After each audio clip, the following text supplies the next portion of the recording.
Yes, we are going to give a recording and the presentation. You'll get a link to the record of the class.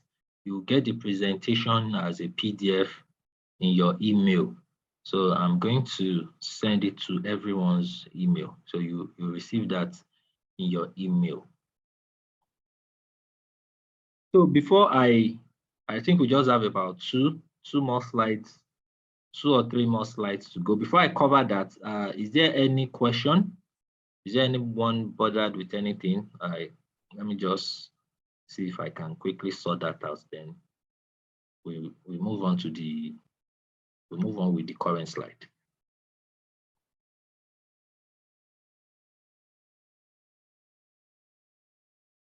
No, I already have everyone's email. I have your email address already.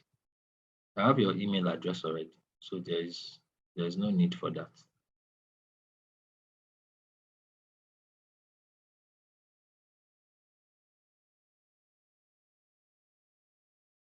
Okay, so I said before I move on with the class, for those of us coming in, before I move on with the class, if you have any question, maybe you quickly want to ask, we have about 2 slides to go. So if you have any question, just I think you can unmute yourself and go ahead with it. So yes, there you can join our Zero to Export program. We have a virtual program coming up.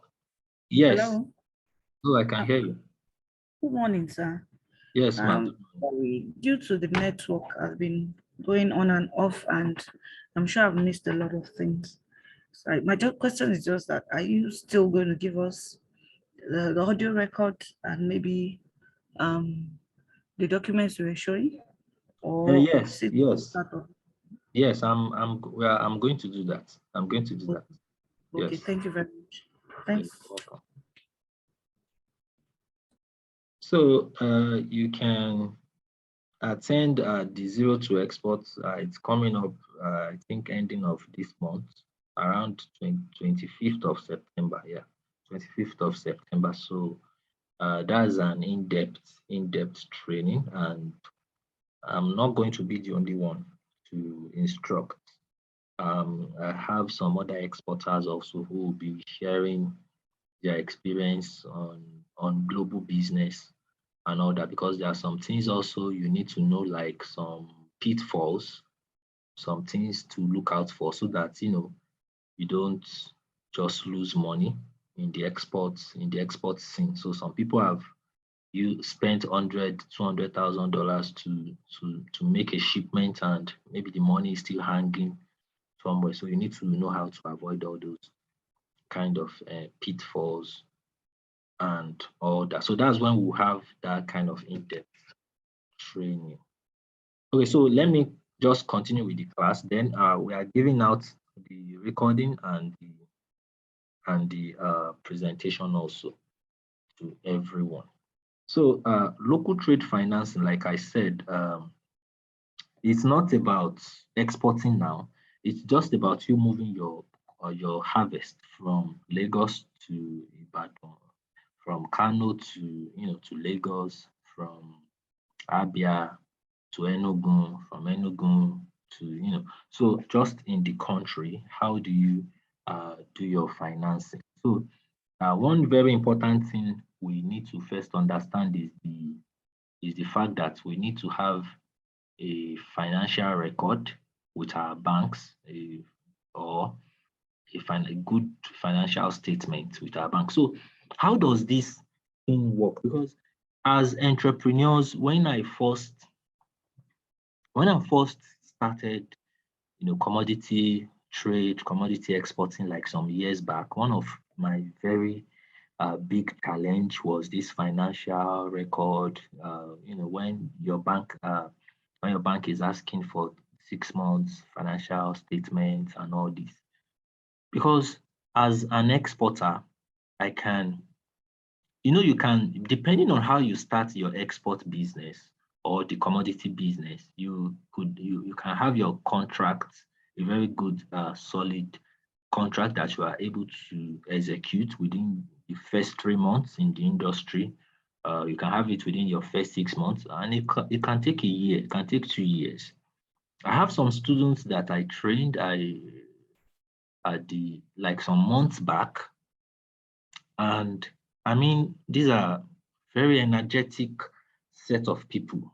Just two guys, very they are both co-founders of a company that does commodity exporting, and they communicate with me every day, and every day I'm giving them pointers and what to avoid, the kind of contract not to go for and all that. So it looks like things are very fast, or things move very fast for them.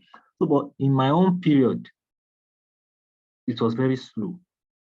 So if you are having that kind of challenge, one of the things that you can do is to make sure that, okay, you already have your company, you already have the exports and all that. You can have someone who is an exporter or a merchant to use your account, to use your license on your behalf. The export license expires within 12 months. So after 12 months, you have to renew it again. Renewal is just a very small amount of money. On their website, once you just pay, they will renew the certificate again. Then the expiry date will start counting another 12 months. So so that one can just use your license and all that, and use your account, so that you have a record, you have something still recording for you. Then you can, when you have maybe someone doing a transaction, a business, and you can just ask the person that, look, I'm not asking you to give me money or borrow me money or anything, but just let the money pass through my account. Just let the money pass through my account. Maybe it's 5 million, maybe it's 10 million, maybe it's, so comes to your account and you wire it back to the person, and you make sure that if charges were deducted or anything, you balance the person's money, so you have the record. So that by the time you are able to do that, maybe in your hustling, you are able to get doing a record of like 20 million for 6 months. So it's easier that way, that by the time you now need financing from your bank, and it won't just be that, oh, where's the account statement? Then there's nothing at all. There is no going out, coming in, nothing. It's just blank. So no bank will actually want to do that, except even the fintech guys, all these tech startups, because things are getting better now that we have fintech guys looking into cross-border trade and supply chain. So maybe in one of the series, maybe we'll just focus on fintech, and so that you'll know the companies to go after to raise finance for your supplies and all that. So one thing is, you need a very good financial statement for your banker, or for, even if it's a private person that wants to give you money, that's just the things that you need to show them. Then you need an airtight supply contract. So why I said airtight is, you need a supply contract that, okay, maybe you are even spending your own money. You spent 10, you spent 15 million naira. You bought hibiscus, you bought dried hibiscus leaves, maybe 3 containers, 4 containers from Kano. You moved the hibiscus down to the company that wants it in Lagos. Then after the hibiscus got to Lagos, to the Lagos warehouse, then maybe the company is telling you, this is not the color. This is not the color of hibiscus leaves that they request. Maybe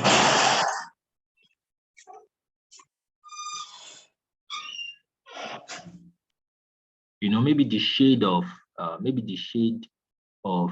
hibiscus leaf that they wanted is darker than what you actually brought. So you can have this kind of issues if you are not careful, if your supply contract is not airtight. So airtight in the sense that, okay, if worst comes to worst case scenario, you can actually have to bring in your lawyers into the discussion. Maybe there'll be a form of arbitration. Uh, so but if you don't have all these things on ground, if you don't have a good contract, you might be losing money. So you can do, for instance, there are some commodities, because they are dried commodities. There are some commodities you can weigh. Maybe you weigh them at your own end at the warehouse. When you weigh them, everything was like maybe 200 tons. So by the time you moved everything down to the warehouse where it's going to, maybe it's more dried, maybe something happened, maybe now you have 180 or 85 tons. By the time they weigh it there, they are telling you, this is not 200 tons, it's 185 tons. So these are the things that you would have already mentioned in your supply contract. So that's why you need something solid, something airtight, so that you don't just do what you are not supposed to do. Like, it's easy to get money. It's easy to get money, but it is not easy to recover money that you've spent, that has gone into investment. So maybe you need 100 million now, you need 50 million naira now. You quickly, spoke to 2 or 3 people. Hey, 100 million for so supply for this. These are the documents. This, that. Then someone was able to wire the money to you. After it was wired, you sent maybe 70 million naira to the allergies account, or maybe to the merchant, the person who is going to be doing the sales and all that. You wire maybe about 6 million to the logistics company's account. You sorted out some maybe labor here and there. So before you know it, in your expense record, the money, the 100 million naira is remaining like maybe 10 M. Then by the time it goes to the suppliers, uh, the buyer's warehouse, or the factory, maybe the factory, maybe it's soybeans, and you have to supply these oil production factories in Ibadan, around Lagos, Ibadan Expressway, around Shagam. There are lots of them around those areas. Then you loaded all the trucks there, then you guys are now having issues. So that kind of money is not easy for you to now say, oh, you know what, return the soybean. You give me back the money I paid you. You give me back the money. So the money you've already paid, everybody has distributed the money. The allergy you paid that 70 million naira to, the allergy too has distributed the money like that. Oh, you take 5, you take 10. Okay, this one, take this. So everybody, as that 5 too reach the hand of the person, that one too splits it.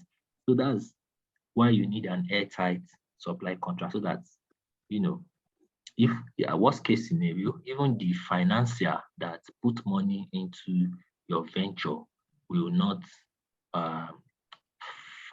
will not blame themselves, because by the time they look at the contract also, they will know that, oh, okay, the money is coming out. We just need to give you some time and all that. So that's just part of it. Then, which of these are you able to work with? Like, while you are, trying to raise finance, get the supply contract done, while you are moving around, running around, were you able to get an LPO, a local purchase order, from the company, from the buyers?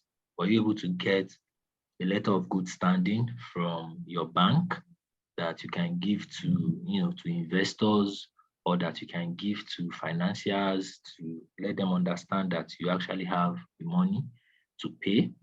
Are you able to get an ICPO, which is an irrevocable corporate purchase order, from the company that is buying from you? So which means that it's irrevocable. You can't bring the item in 3 weeks, in 2 weeks, in 1 month, in 2 months, and they will say they don't want, or they don't need it again. So once they give you an ICPO, you know that you are getting paid, as long as you bring that commodity, in the state or the specification that they require.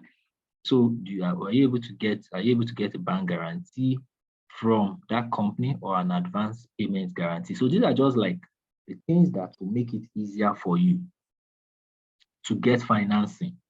So as farmers, there is money everywhere. Everyone is looking for where to put in their money. There are some people that have raised a lot of money, So the money they've raised is just in the bank. They're only using little part of it, for their own company's operations, for now. So they are looking for, okay, what can I even do with this money? So, so when you quickly do things like this, you want to make sure that you are in a safe space, in a safe environment. And these are like documents or guarantees that you need that will make them also to be comfortable to give you this money that you need. Then I mentioned strategic partnership, fintech. Yes, some technology companies are coming into play now, thankfully, that are focused on supply chain financing, cross-border trade financing. So that's just what it wants.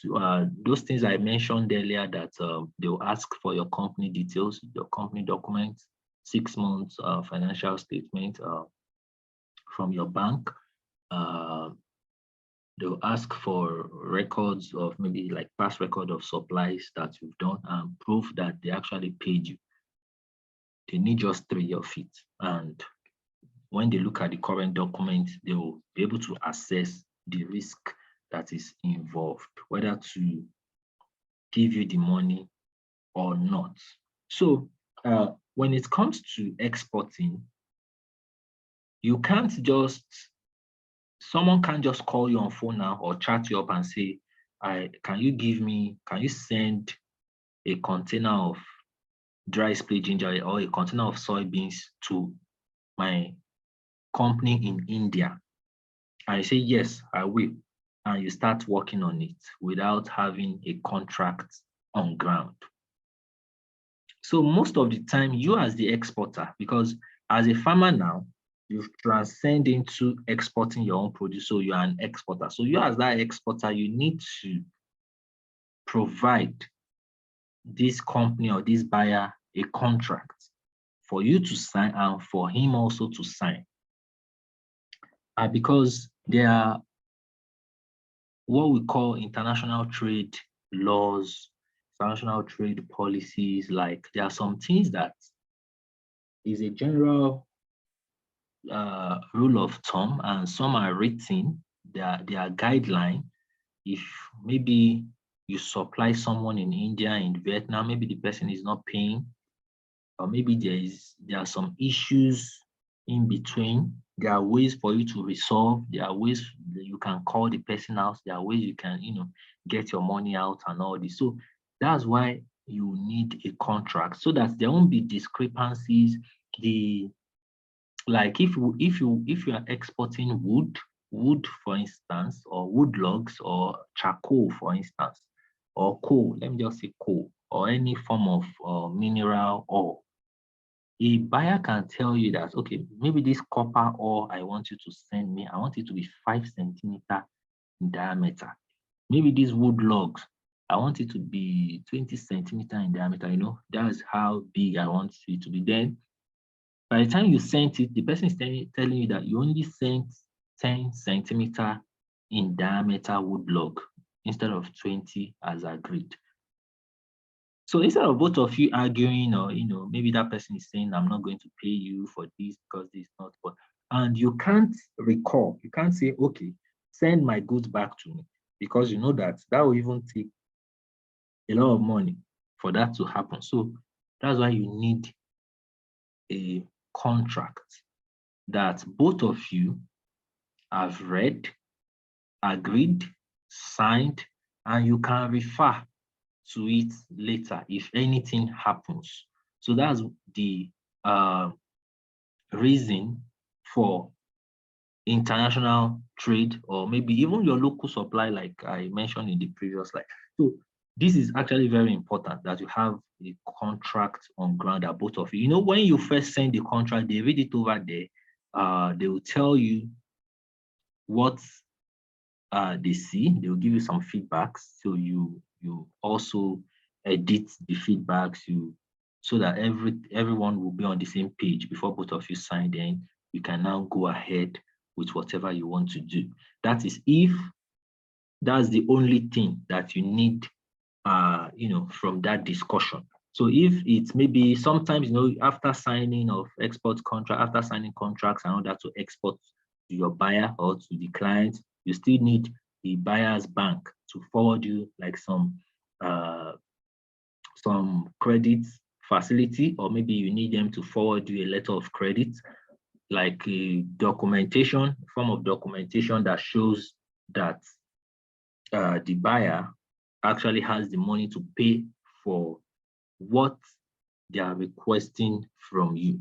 So what are the things that you need, or that has to be in your contract, that has to be in the contract that both of you are going to sign?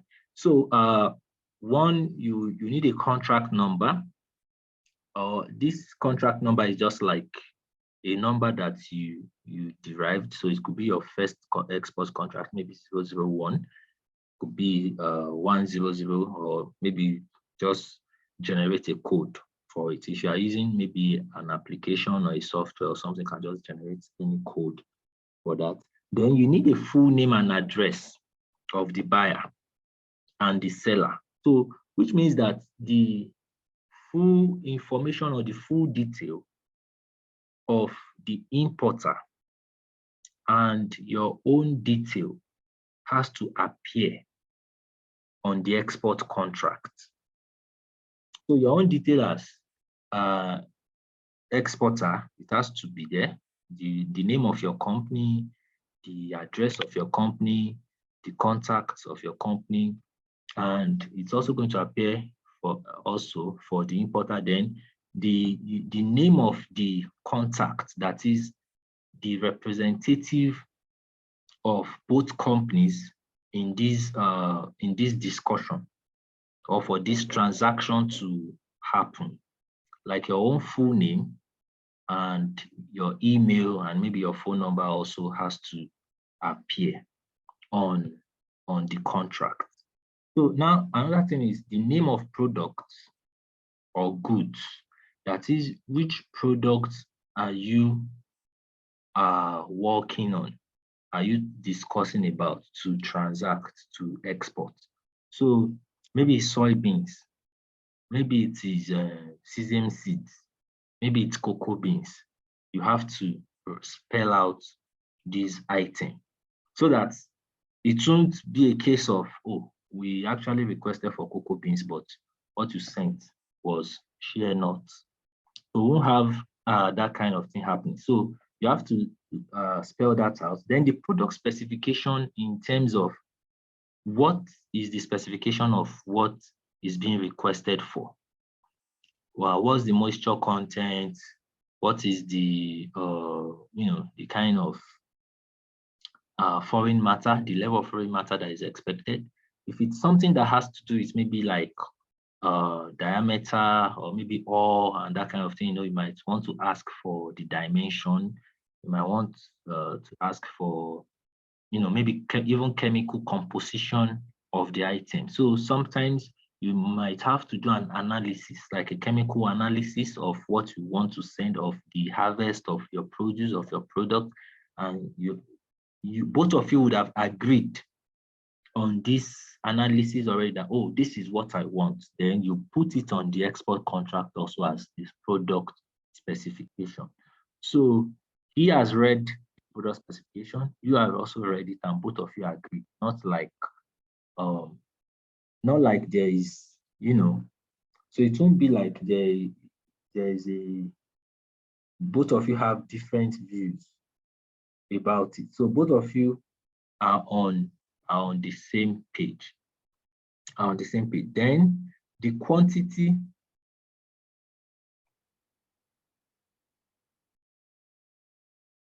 Okay, I see that my screen is paused. Okay, are we all with me? Can you hear me? Yes. Yes, we can all hear you. Yes. Okay, all right. Okay, so the quantity of the quantity that is required, that is maybe what they are buying is 1,000 tons, maybe it's 500 tons, maybe it's, so if you know that maybe your farm can only produce 100 tons, but the contract the people gave you is 500 tons, then both of you have signed. So you already know that you need extra or additional 400 tons, and it has to also meet the specification. So maybe you've already spoken to people, to colleagues, they've agreed to bring in or to supply you. So you already know that okay, you can't go below that. So that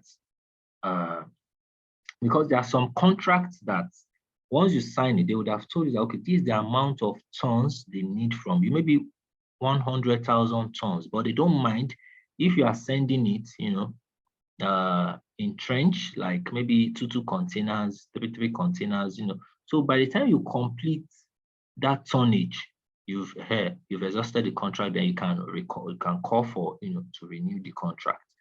So that is allowed, but you have to also state that in the export contract. So apart from the required quantity, you need a packing method or standard that is required by buyer.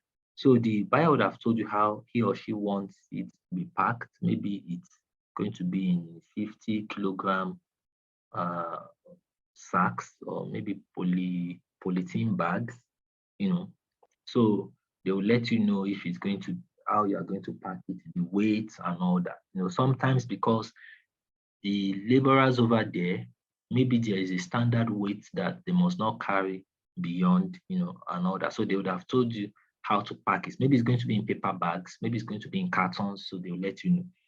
So if they also want you to do a customized branding, a customized packaging. So like for instance, if you are exporting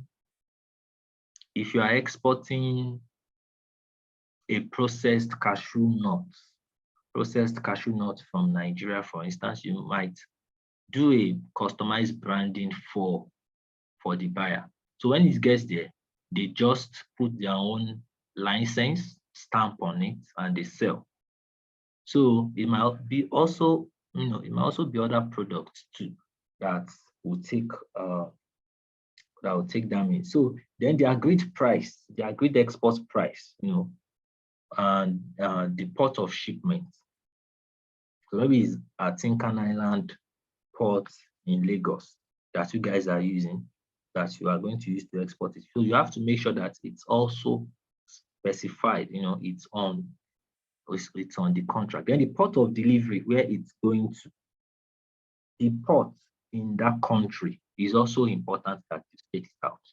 So the terms of sale, if it's FOB, if it's cost and freight, if it's cost, insurance and freight. So both parties know that this price that we are paying is FOB, or it's cost and freight, or cost, insurance and freight. So there won't be maybe arguments in the long run. So everyone knows what they are expecting or what is expected of them. Then the method of payment, is it through letter of credit? Is it documentary collection? Is it open accounts? So it has to be stated on the export contract. Then shipment, delivery term, e.g. cargo to be shipped 2 weeks upon confirmation of payment instrument. So, like for some people, for instance, they will say, oh, we'll do FOB. So when I move the commodity to the port, I get my money. Once it gets to the port in Apapa, you pay me. So because I've already spent money in purchasing, in buying, in loading, in booking container, in moving it down to the port, and all that. So I get my money, and you take the responsibility from there to get that shipment to you. So then the buyer will now know maybe he's going to pay you in cash or in other instruments. So both of you will agree before you sign that. Contract value, that is the total value of that contract. So if both of you are saying that you've agreed on $2,000 per ton for that commodity, and the person is buying $10,000, 10,000 tons, 100,000 tons, you need to put the total value of that, multiply it. So let both parties see the total value of that contract. Then the name and signature of representatives of both buyer and seller has to be there, their full name and their signature. Yeah. If anything happens, just in case, unseen factors, some other things that we can see, if it happens, how do you resolve? How do you resolve it? Also has to be stated there. So you can use arbitration, courts, and all that. So if it is coming from the buyer side, who is going to pay for it? If it's coming from the seller side, who is going to pay for it? So you also need to put that before you sign off your contract. Then it's always like the responsibility of the exporter to provide the contract, because everything starts from you. The bulk of the transaction starts from you. The products are in your own warehouse, so you are the one who is going to, or your factory or your farm and all that. So you are the one who is going to start working on it. So you have to make sure that you have a properly documented contract that you are going to work on. So this is the last slide. So we have about less than 10 minutes. So I'm just going to take questions. So do we have any question before we close the meeting? Any question from anyone?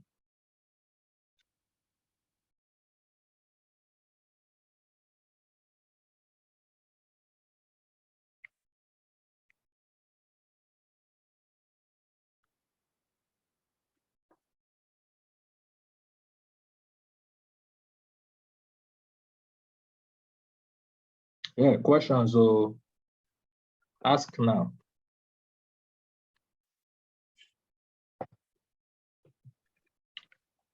It's time for questions. So let's have questions on the floor now.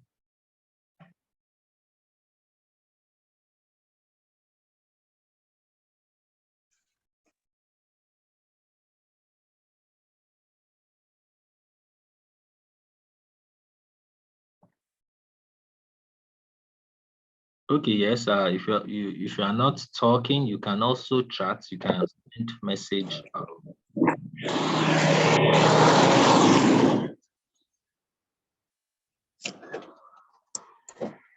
Yes. Okay. Sorry, good afternoon. Yes. Can you hear me, please? Yes, I can hear you. Yes. My name is Usman Abdullahi Farouk from Afrisoil Development Company Limited. Okay. Well, I want to ask, please, how can we? There are two questions I might want to have, but let me just go with the first one. Please, how can we get access to this record if we finish this training? Okay. And secondly, like for me, I deals in both procurement of raw materials from peasant farmers, and as well process them in my own factory. And what I deal in is food, pap, pando yam, and then rice meals too as well. Can I also get this exported out of the country too? Okay. All right. Okay. Because my question goes with that pap, because I learned maize is a restriction of exports from Nigeria, and I wouldn't know if possibly we can go with exporting of pap, but it's protein fortified pap, not ordinary pap flour. Okay. Yes, so that's my question. If Okay, possibly, yeah, since we are in this class, I'll answer every question. No problem. I'll answer that. Okay.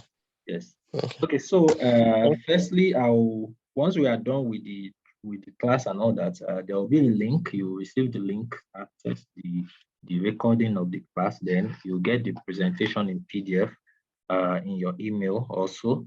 Then poundo yam, I exported poundo yam about I think about maybe 2 months ago, about almost 20 cartons to 30 cartons. It was part of the containers that I shipped out. So poundo yam, you once your brand, if you are the one producing your own brand, once your brand is well known and is accepted, they will buy, and and it's very, very okay. They buy, and your rice too, it can also be exported very well. If it's ofada rice, if it's refined rice, as long as your brand is, even if your brand is not known at all, you just need to like partner strategically with foodstuff exporters.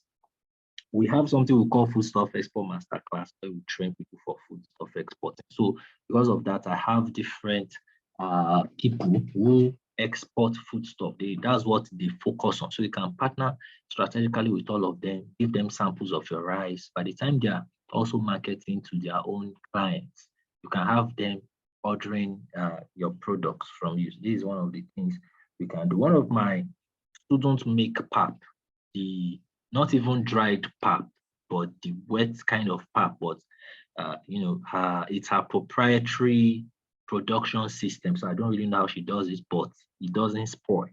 And we ship it out. Well, I have some few European countries that we've shipped that pap to. So I know for one that goes pap. You can export that rice, poundo yam, all those products you mentioned. Let me just give that information here. The products, when it comes to food that are not usually accepted, are things that has to do with meat, fish, not necessarily fish, chicken rather, chicken. If you have anything that has chicken written on it, it's not accepted. It's not accepted. That has chicken, or even so once they see chicken on it, they don't want you to export that. They don't accept it. Okay, so Mr. Okay, I hope I've answered your question like that. So Mr. Oye is asking, going by this, what's the minimum budget for exporting? How can I get buyers for exporting? Well, depending on what you want to export and the quantity, the volume of what you are exporting and the kind of commodity, because commodity prices, they vary in prices. So you can be spending maybe 3, 4, 5 million naira and above. So, but you need at least about maybe 4, 5 million naira for you to do something with, that has to buy the commodity, load them up, send them, pay for freight, pay for logistics, people that will load, people that will bring out the goods from the containers and all that. So, okay, I think in one of the series, maybe next week, because next week Friday, we are going to hold a second series of this same farm to export. We are going to discuss more on how to get buyers. I'll teach more on how to get buyers for export. Mr. Sampson, what is the most reliable means of getting buyers? Okay, so what's the quickest means of being? Okay, so one of the most reliable ways to get buyers is through online media, online commerce. Just go to all these B2B commerce sites and advertise what you sell or whatever you are selling. Alibaba, Trade India, Trade China, India Mart, all these sites, that's what they do. That's what they specialize in. And even in Nigeria, we have tradersofafrica.com. Go to tradersofafrica.com, register, put up your commodity for sale also.